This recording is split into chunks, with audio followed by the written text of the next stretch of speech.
Dumb and weird. podcast. All right, so what about music? Oh, like music that you. Yeah, what do you guys think is really good music? Honestly, I've been From your era? I mean, No, just in general. just in general. I mean, all music has something special to offer, but I've been what I'm happy about from your generation's music was it created what we would learn, what we would create, what would happen to like bring into the punk rock movement, which would then like breed the heavy metal movement, which I'm a big fan of.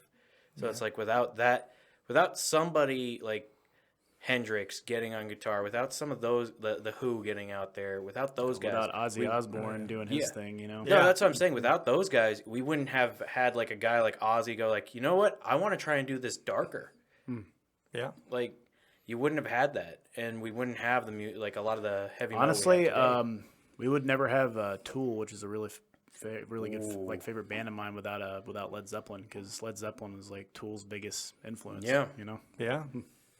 So, I mean, my favorite band of all time is REM, and they came out in the late '70s, early '80s. Yeah. And they were from Athens, so that's probably why I like them so much, because they're from Georgia. But like they've credited REM with the beginnings of like alternative rock, which became very popular in the '90s. You know, Yeah. I mean, I put the Doors station on my Pandora, but most of the time I'm getting the Who and Jimi Hendrix, which I honestly prefer them more. then the Doors. Yeah, like Doors is okay, but in all honesty, I just really love like the Who's bass line, like bass player is John Entwistle. Yeah, John Entwistle, Thunderfingers. Yeah. He he really lives up to that name. He plucks the hell out of a bass, Yeah. and I love it. Like, and you can hear it really well when he plays. Yeah. And I don't know.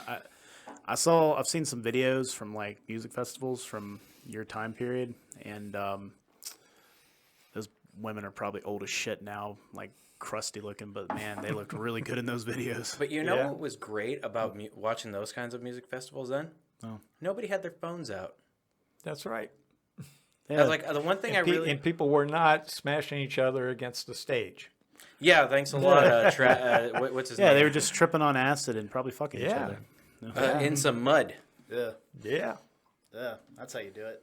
Yeah. Well, I think mostly it's the difference in the audience why they were not able to have successful, additional Woodstock celebrations Yeah. they tried to put together.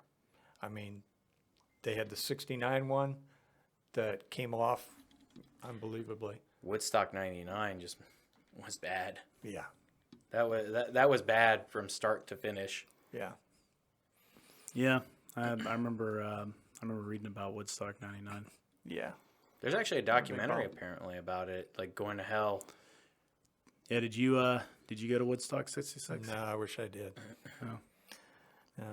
You would have been really I young. went through a lot of concerts back then. So you would have been like what, 14 when Woodstock happened? No, 17. 17. Oh wow, Yeah. Yeah, my senior year of high school. Oh, okay. that would have been cool though. Yeah. So my buddies from high school went. It's like, damn, that would have been so cool.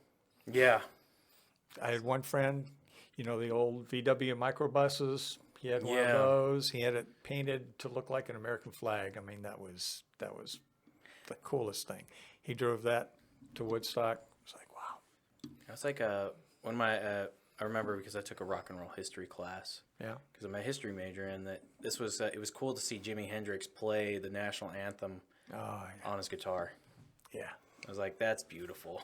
So ahead of his time. Yeah, I mean, shoot, I wonder if we would have like a band like Black Label Society without the guys like Ozzy or Jimmy, because like when you listen to Black Label Society, the way they play their music, the way they hit those riffs, it just seems like they're channeling a lot of that psychedelic rock, Yeah.